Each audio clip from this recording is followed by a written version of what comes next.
partida y que nuestro servicio sea engrandecido. La grandeza en el servicio requiere identidad.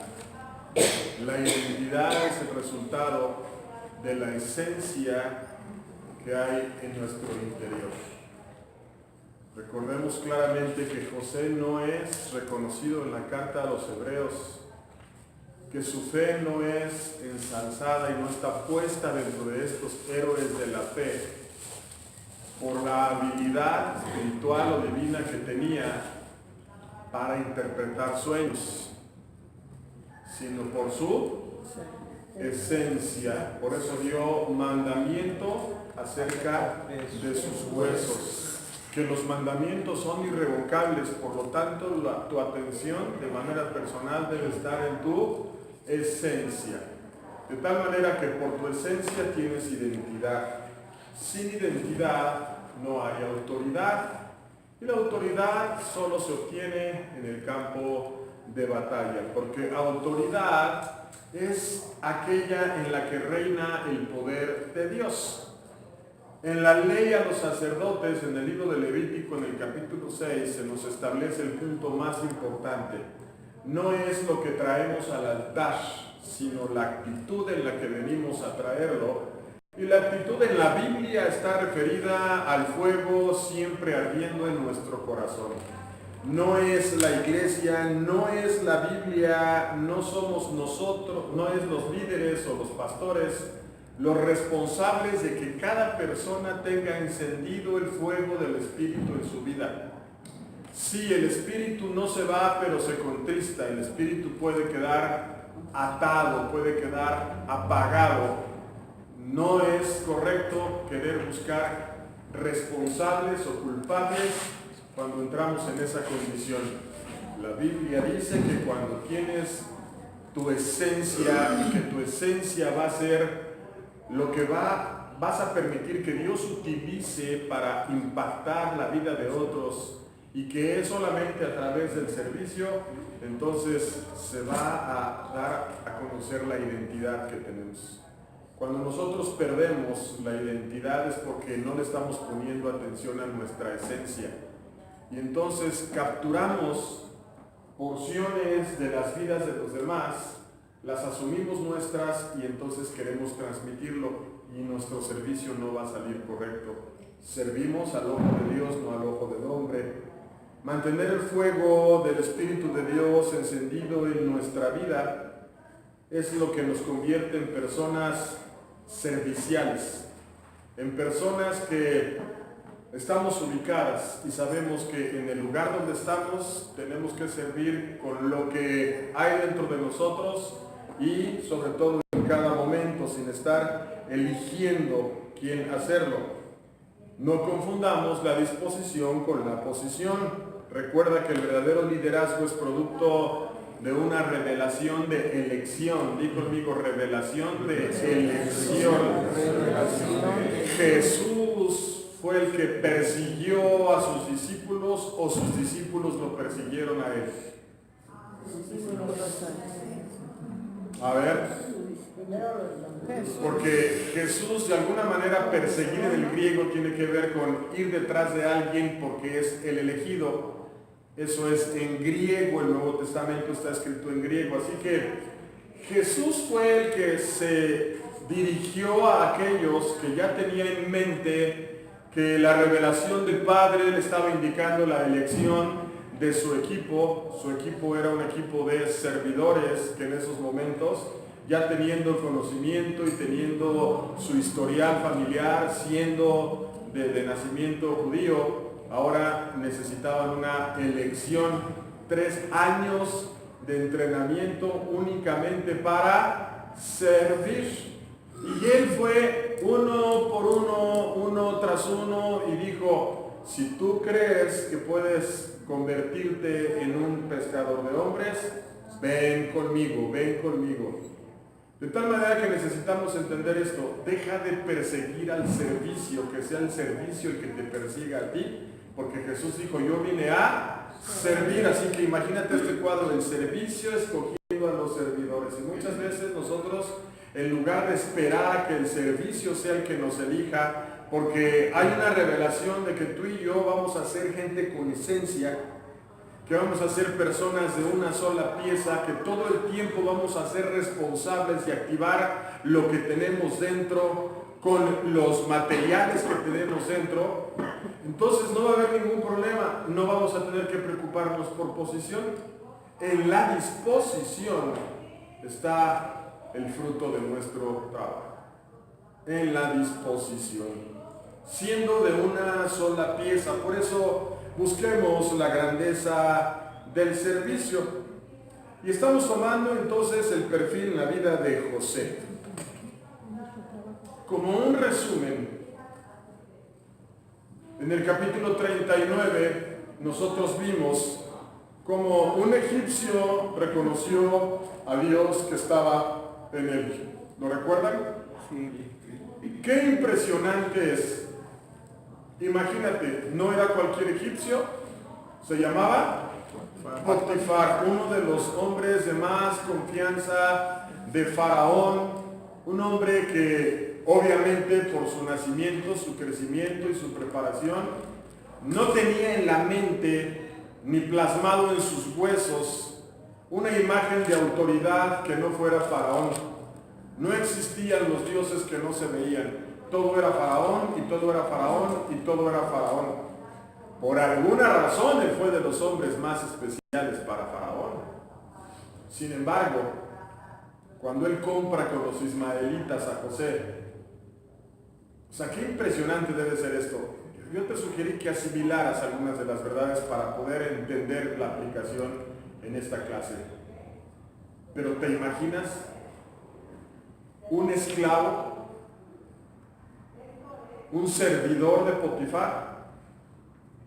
Y Potifar, con todo el antecedente y su entorno familiar y de preparación, reconoce que Dios está con José.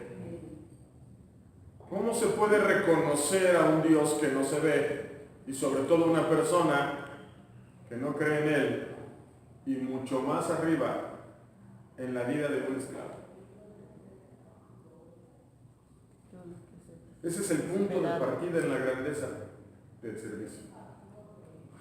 Un hombre que tenía en la mente es como decirle a una persona que de plano está bien plasmada en la idolatría y que de repente abres un poco la boca, estás en su casa, le ofreces algo que forma parte de ti y diga, oye, todo lo que yo tengo plasmado aquí desde antes de nacer y desde que nací todo, no está siendo un impedimento para que yo vea lo que antes no había visto, que Dios está contigo, no toda mi idolatría, que Dios está contigo. La única manera en la que nosotros tenemos para que la gente, los egipcios, reconozcan que Dios está contigo, es en la esencia, en el servicio que haces. ¿Era qué? Esclavo. Es impresionante, ojalá lo sigas discerniendo. Es impresionante.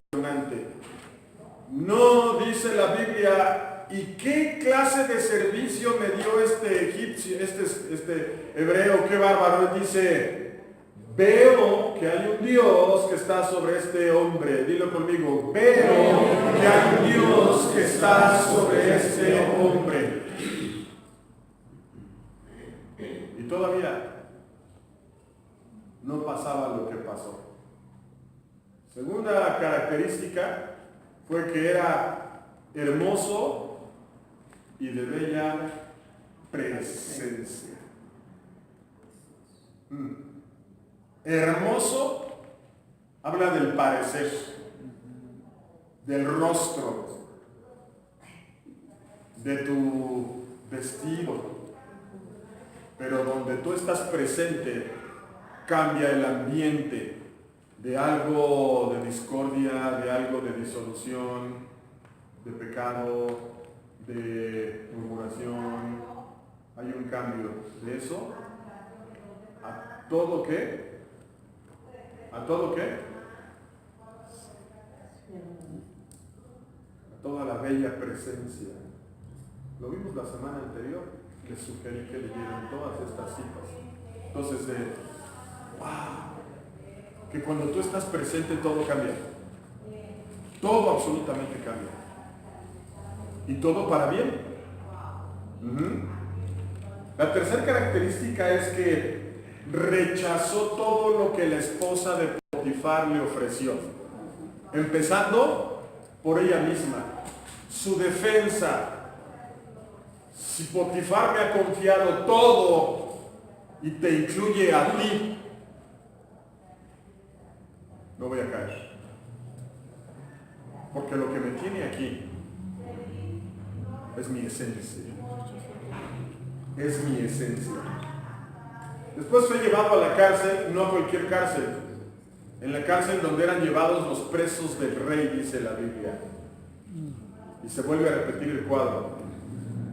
Mira este que acaban de traer, algo dicen que quiso violar a la esposa de nuestro mero jefe. Fíjense bien, le empezaron a levantar los falsos. No, hombre, cuando en tu esencia tienes el escudo, mira, la unción viene sobre la identidad, no sobre las habilidades. La unción es una protección. Y cuando viene, sí, hombre, eso se dijo, por eso estoy preso, porque me levantaron el falso de que intenté violar a la esposa de Potifar, pero pues aquí estoy. Hasta me trajeron con los presos más peligrosos, los que han sido defraudadores, infieles, traidores del rey, y aquí me trajeron, y la Biblia dice, pero él siguió sirviendo, porque estaba ahí adentro, mantuvo el fuego encendido, no necesitó acudir a ningún recurso humano carnal para que hubiera un reconocimiento sobre él. Ahí la Biblia otra vez dice, Dios estaba con él y fue puesto sobre todo y todos, y les servía. El jefe sirviendo a los demás. Y les servía. Pregunta, ¿dónde aprendió todo esto José? En su casa. A ver, en su casa. Sí, dice, a los 11 años fue expulsado y después traicionado por sus hermanos, y después metido en cueva, y después expuesto a la muerte, metido en el pozo y vendido a los ismaelitas. En su casa. ¿En cuál casa aprendió eso? En Egipto. Es que cuando tú tienes esencia y tienes una identidad, de alguna manera Dios está contigo por lo que sale de tu corazón. Vamos a ver al final, antes de entrar en la segunda parte, que hay una conexión del corazón y la gloria de Dios. Sí, de lo que aprendió él fue lo que le llevó a ser un excelente servidor. Porque la clave del éxito en la grandeza del servicio está en la experiencia. Di conmigo, experiencia. Otra vez, experiencia. Desde los 11 años hasta que entró a Egipto, su experiencia estuvo basada en el servicio.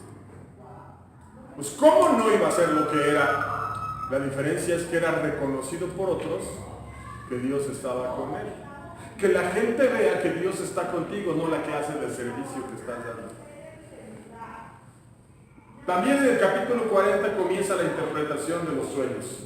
Empezando por dos presos a los que él le servía, y eso que él era el jefe, al copero y al panadero. El copero confirmó, así como el panadero, que la interpretación de los sueños de ellos fue por revelación, fue la correcta. Solo José pidió algo al copero y el copero le falló. Sin embargo, en el capítulo 41 vemos que después de 2 años de estar sirviendo en la cárcel, Faraón tiene un sueño que lo lleva a la angustia. No eres llamado para que la gente encuentre en ti lo que la misma gente no quiere entender. Él dijo claramente, el sueño del faraón es este, pero el resultado de haber estado frente al faraón fue el testimonio que dio el copero. El copero no dijo, él me interpretó un sueño, el copero dijo, hay un hombre en la cárcel en la que Dios está con él. Digan conmigo, Dios está con él. Ahora, si es sorprendente que Potifar haya visto lo que vio, ahora imagínate, Potifar era un sirviente de Faraón, ahora es el Dios de Egipto, el que dice, si el Dios de los hebreos está con él, ya no. No es lo mismo los cardenales que el Papa.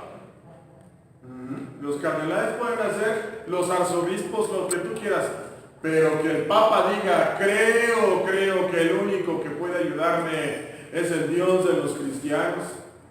Los que quieras, Pentecostés, metodistas, los que tú quieras. ¿Qué crees que pasaría con la iglesia romana? Y sobre todo si lo hace público, porque primero llamó a los magos, a los que se capacitaron, los expertos en los sueños, no dieron una. ¿Por qué? Porque el Dios verdadero no estaba con ellos. A veces nosotros edificamos con la bendición de Dios becerros de oro en nuestro corazón. Y así la gente no va a reconocer que el servicio que le damos es porque Dios está con nosotros. Y a nosotros lo que menos nos va a importar es tener el fuego encendido en nuestro corazón. Creemos que hoy lo más eficaz no es lo que recibimos, sino lo que adoptamos de otros o de otras. En ninguna iglesia el servicio es igual, por eso en cada una hay un candelero encendido. Dios no bendice las copias o los clones, sino la esencia en cada una de ellas. Y ahora es impresionante. El faraón está pidiendo que saquen de la cárcel, después de 2 años de servicio, a alguien que cree que sí le puede funcionar. ¿Y qué sucede? Que es llevado José ante Faraón y José responde, no está en mí que yo pueda interpretar tu sueño. ¿Lo recuerdan o no? Sí. Así que diga que está junto a ti, no están en mí las revelaciones de Dios. No están en mí las revelaciones de Dios. Y le da una oportunidad a Faraón para que interprete el sueño, y lo primero que hace José es servir, y a través del servicio le viene la revelación. No vamos a ver todo eso que ya vimos, pero solo en el servicio él entiende las vacas flacas y las vacas gordas. Cuando Faraón lo escucha, se repite el cuadro, así que deja de perseguir la posición y el servicio. Él te va a perseguir a ti, te va a encontrar. Depende de ciertas características, pero ¿qué hay de la hermosura y la presencia con la que impactas? ¿Sabes en qué está basado? En las verdades que tienes dentro. Que obviamente el único testimonio se llama tú, sobre todo lo demás. Imagínate que en nuestras siguientes elecciones uno de los candidatos fuera un extranjero. Digo, no podemos ponerlo en duda, ¿no? Yo creo que todavía habría gente que votaría.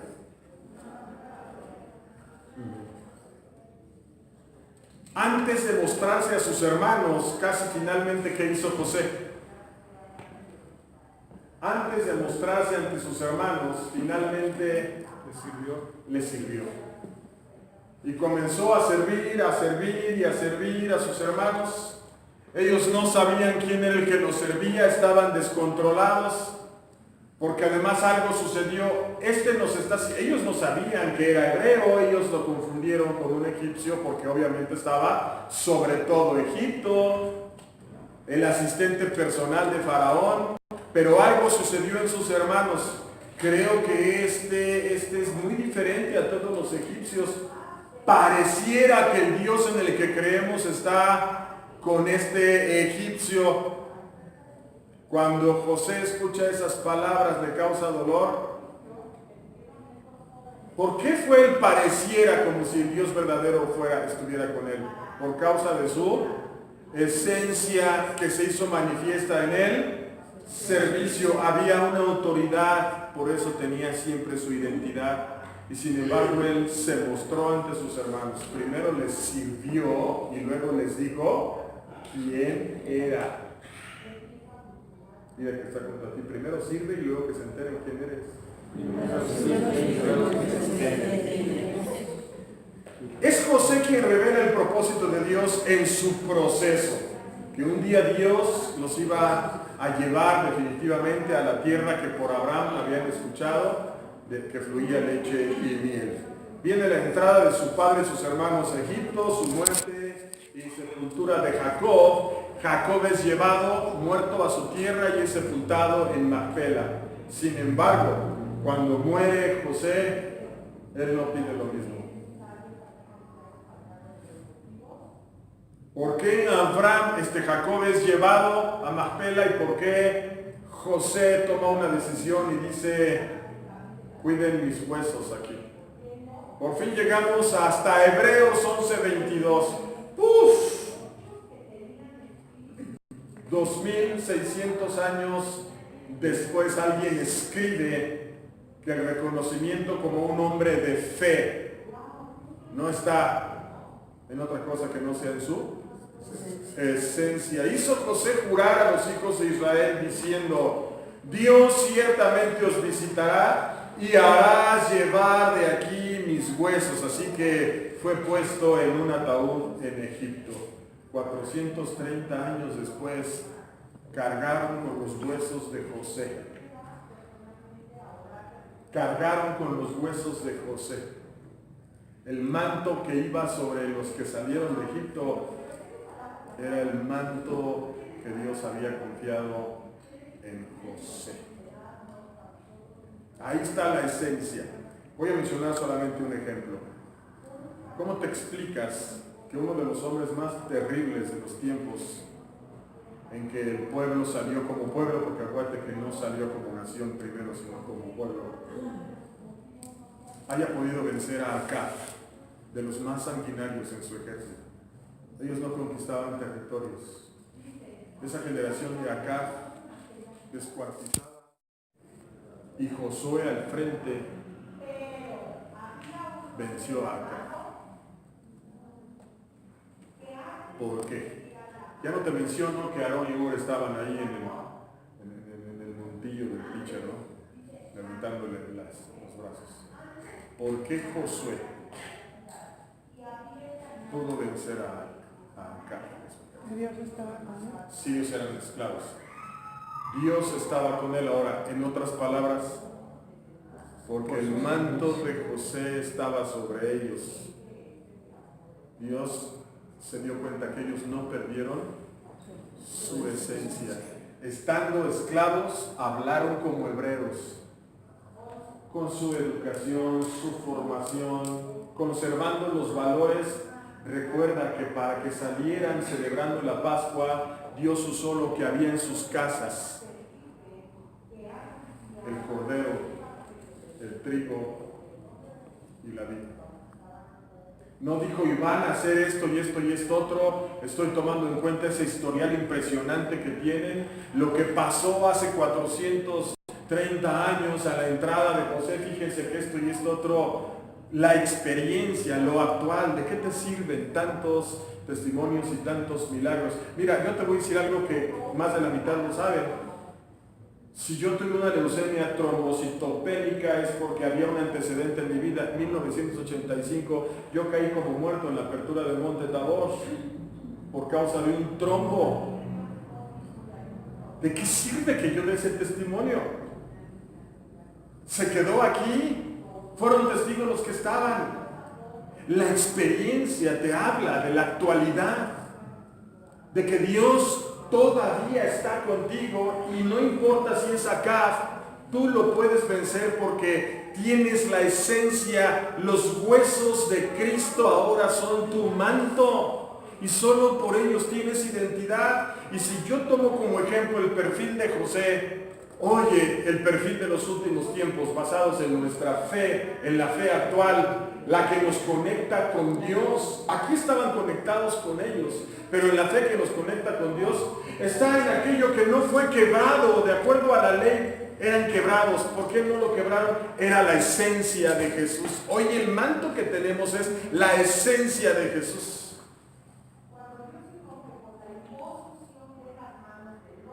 Mira, la experiencia te permite ver al Dios que conocemos, pero que no vemos. Porque no vemos a Dios. Le conocemos. Eso es lo que nos permite ver en la experiencia. El servicio basado en la experiencia permite a Dios mostrarse a través de nuestra vida. El servicio basado en lo que estamos... Ahora, ¿qué es una experiencia? Es algo que estamos, ¿qué? Experimentando. A lo mejor no nos va a ir bien, a lo mejor sí nos va a ir bien, pero si no lo estamos intentando con esa esencia fresca por el fuego del Espíritu Santo, entonces no vamos a despertar una pasión, vamos a ser comunicadores, no transmisores.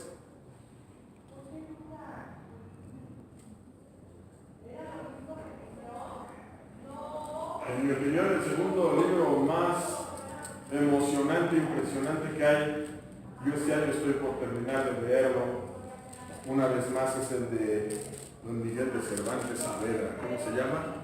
Don Quijote de la Mancha. Un día Don Quijote de la Mancha le dijo a su siervo Sancho: paréceme, amigo Sancho, fíjate bien, paréceme, amigo Sancho, que no he dicho que no sea verdadero, porque todos son basados de la misma experiencia, la madre de todas las ciencias. La experiencia.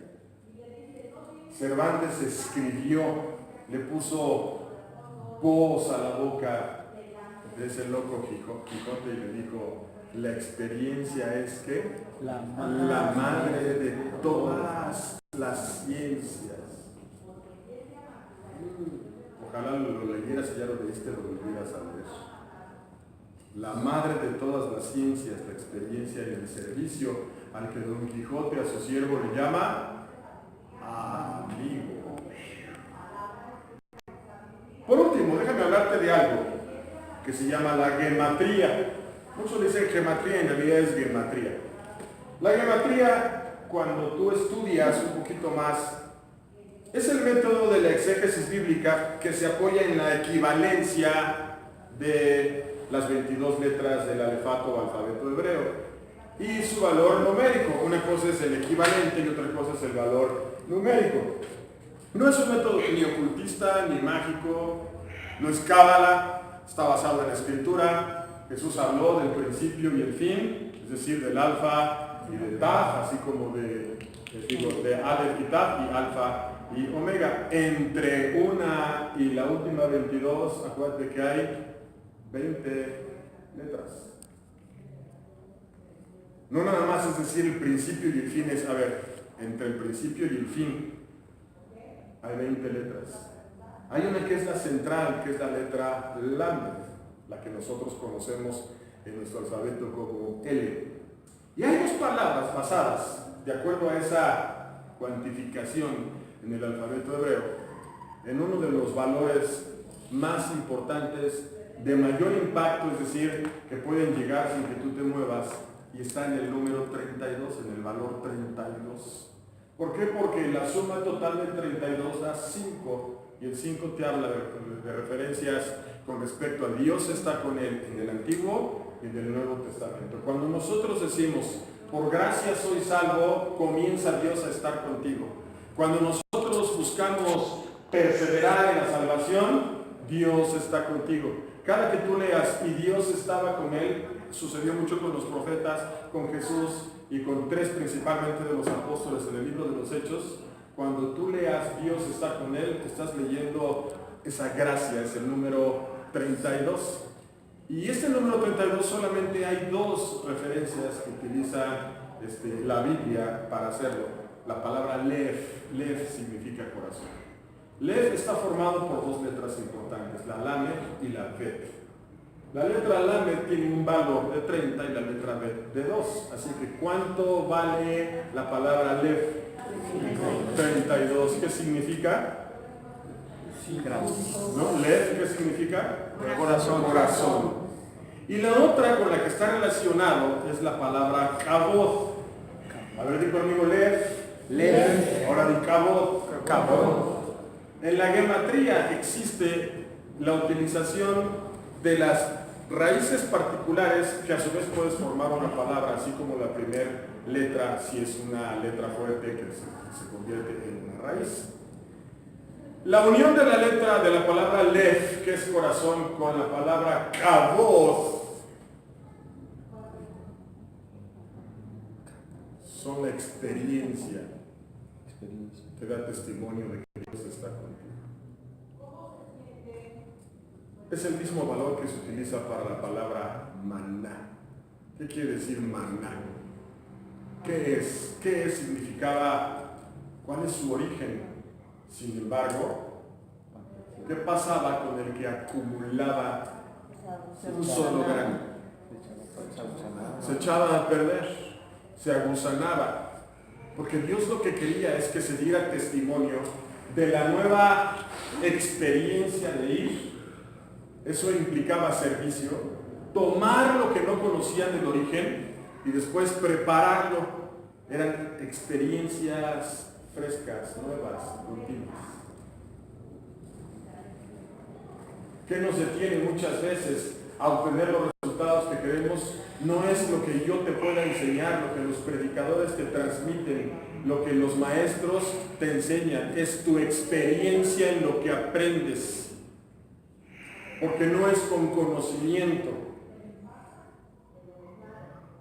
Mira, kabod también tiene un valor numérico de 32. Se escribe con 4 letras.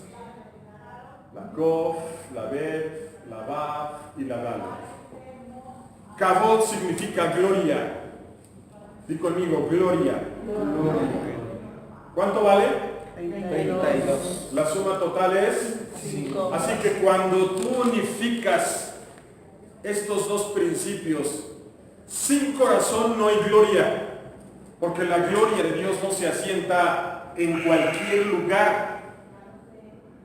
La gloria de Dios no desciende donde todavía hay tinieblas. La gloria de Dios no va y cubre, no es un manto que va a proteger un contenido contaminado.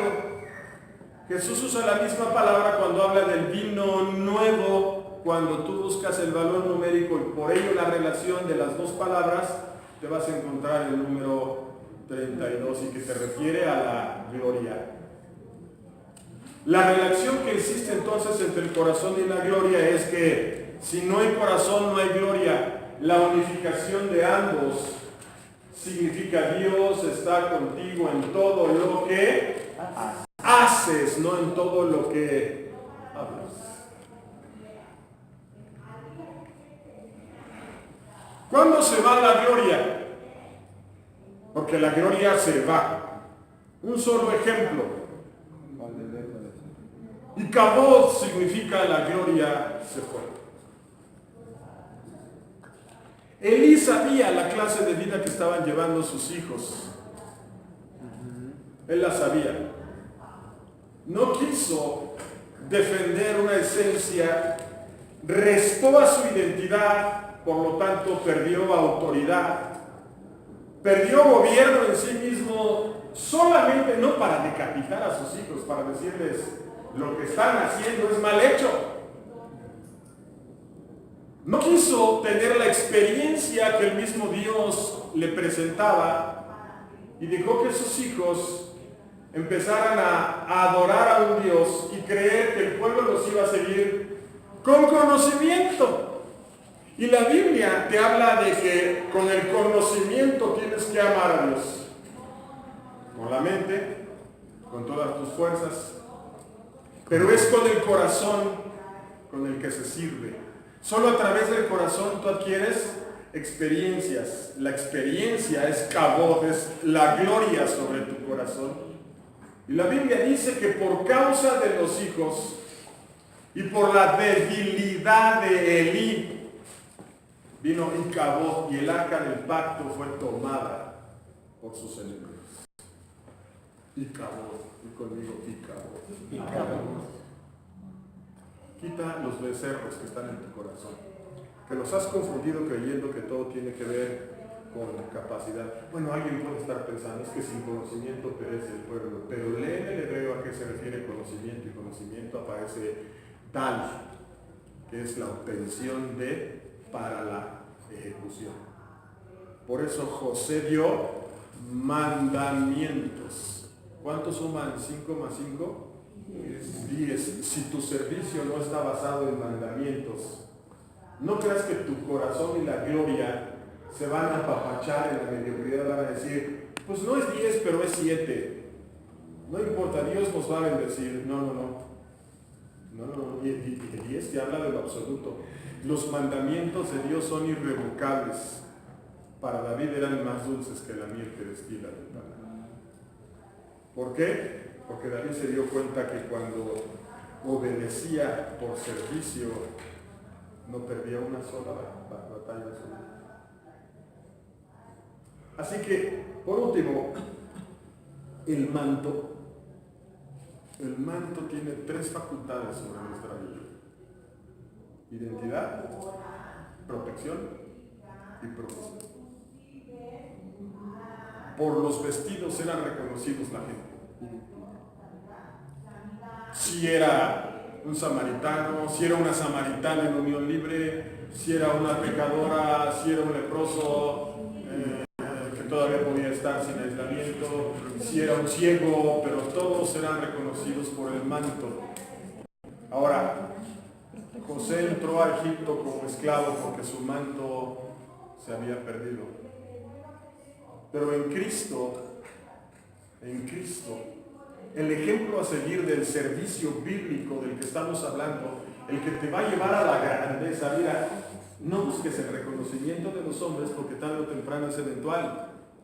El reconocimiento de Dios siempre permanece, siempre está ahí. Así que eran reconocidos, su identidad se las daba el Señor, pero también los usaban como protección para ir a las fiestas, para ir a los tiempos de viajar. Todo alrededor en los tiempos bíblicos eran desiertos. Todo. El encinar del Mamre, del que se da testimonio en la vida de Abraham y de Jacob, no en la de Isaac, estaba en medio del desierto. Todo era desiertos.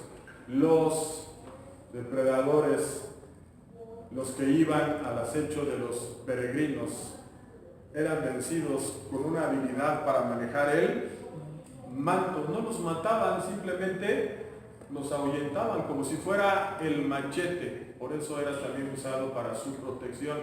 Por lo tanto, llegamos a algo. No solamente es la identidad, es la habilidad para protegerla.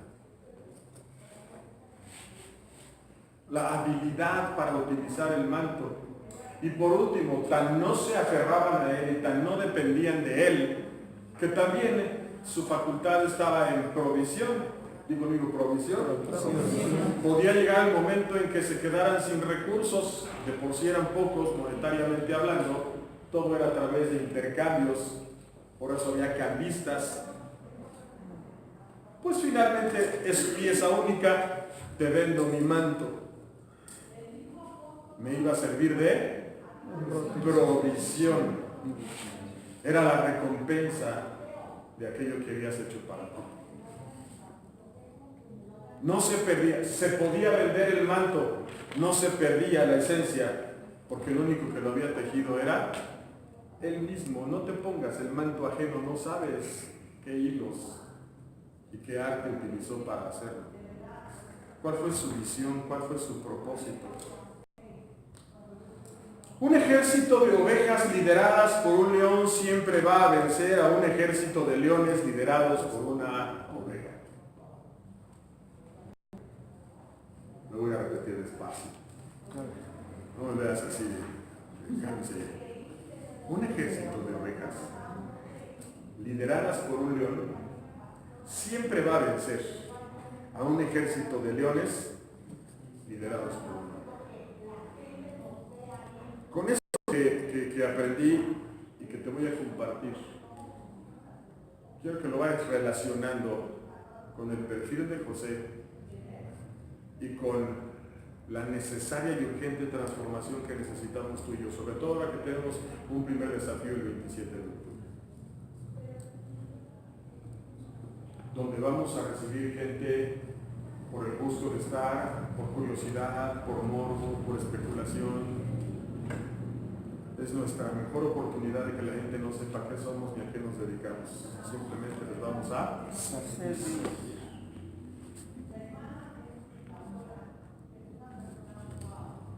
Había una vez un campesino que vivía en su villa. También era pastor de ovejas. Un día llevó a pastar a sus ovejas y mientras estaban pastando, de pronto escuchó un ruido extraño que provenía de un lugar de la grama. Primeramente sonó como un gatito. Llevado por su curiosidad, el viejo pastor fue a ver qué era lo que producía ese ruido insistente y para su sorpresa encontró a un solitario león cachorro temblando, obviamente por estar separado de su familia. Su primer pensamiento fue el peligro, y eso que era un gatito. ¿Pero por qué pensó en el peligro? Bueno, porque podría caber la posibilidad de que se acercara demasiado al cachorro y entonces le saliera de sorpresa la madre, porque el cachorro nunca anda solo. Eso era lo que a él le preocupaba. Pero rápidamente dejó el área, observó a la distancia para ver si la mamá león o la manada regresarían. Sin embargo, después de que atardeció y todavía no había actividad para asegurar al cachorro, el pastor decidió que a su mejor juicio y por la seguridad y supervivencia del cachorro, se lo llevaría a su cabaña y cuidaría de él. Por los siguientes 8 meses, el pastor le dio de comer a este cachorro con leche fresca y lo mantenía caliente, a salvo y seguro en los límites protectores de la casa. Después que el cachorro creció en una juguetona y enérgica bola de músculos brillantes, lo llevaría a diario con las ovejas para pastar. ¿Qué tal creció el cachorro? Pues bien, ¿no? No, hombre. Y del león, aguas. El cachorro creció con las ovejas y vino a ser parte del rebaño. Ellas lo aceptaron como uno más y él actuaba como una más de ellas. Tú y yo realmente tenemos bien clara nuestra identidad, ¿verdad? Pero mira lo que pasó.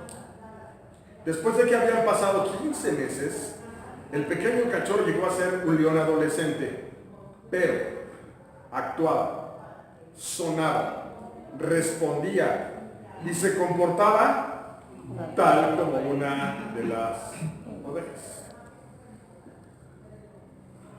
Lo que no tuvo fue experiencia de oveja. ¿Por su qué? Por su esencia, por su naturaleza. Obviamente adquirió la identidad que no le correspondía. En síntesis, el león se convirtió en una oveja por asociación.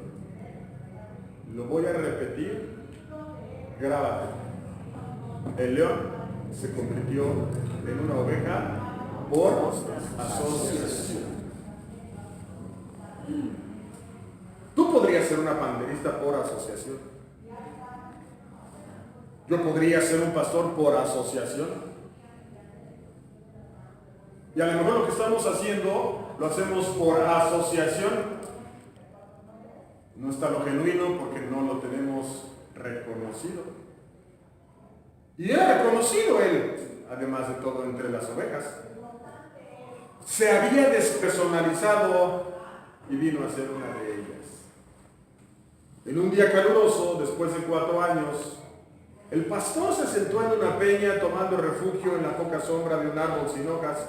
Él estaba cuidando de su rebaño mientras calmaban su sed en las quietas y fluyentes aguas de un río. El león, ¿quién? El león. ¿Quién? El león. El león, que pensó que era una oveja, le siguió para beber agua. ¿Por qué? Porque ella era una oveja por asociación. De pronto, justo al otro lado del río, apareció de las ramas de la espesa jungla una gran bestia que el cachorro jamás había visto. A los 4 años, todavía no tenía la experiencia de haber visto una bestia. Otra vez, ¿y le estás entendiendo? ¿Le decimos que lea más despacio? ¿O qué?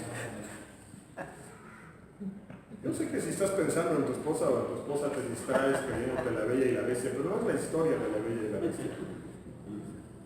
Las ovejas, llenas de pánico bajo el ataque de un instinto de supervivencia, salieron del agua y se dirigieron hasta donde estaba el campesino. No pararon hasta que todas estaban seguras y amontonadas detrás de la cerca del corral. Extrañamente, el cachorro, quien ahora era un león crecido, también estaba amontonado con ellas, temblando de miedo. ¿Miedo a qué? A las pestes. A ver, piénselo bien. ¿Miedo a qué? En esos momentos, a no detenerse y tratar de ver qué clase de animal es el que tiene enfrente. Miedo a someterse a prueba él mismo, a reconocerse.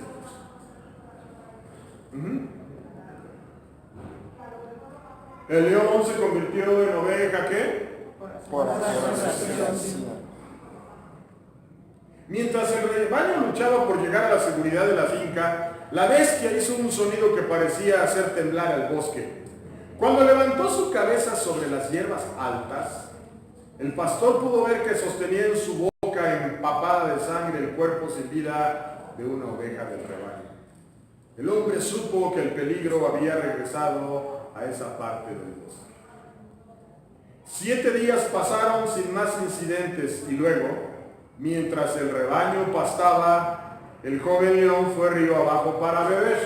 A ver, mientras el rebaño pastaba, el joven león, que le convino no ser oveja, fue a hacer lo que no le correspondía. La bendición está en la obediencia de lo que tienes dentro. Así que él dijo, yo me voy al agua, creo que soy la oveja más fuerte aquí. ¿No, hombre? Y se fue a beber.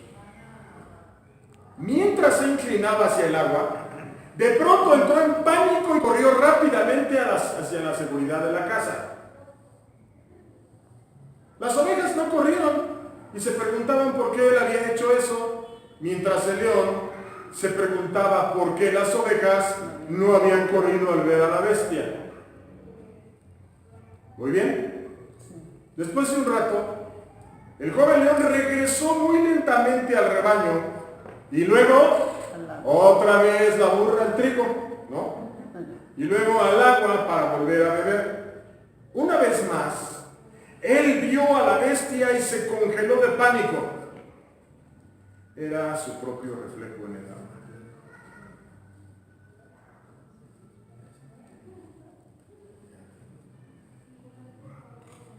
Si quieres ser reconocido por Dios y ser grande en el servicio, cualesquiera que sea, mirémonos a los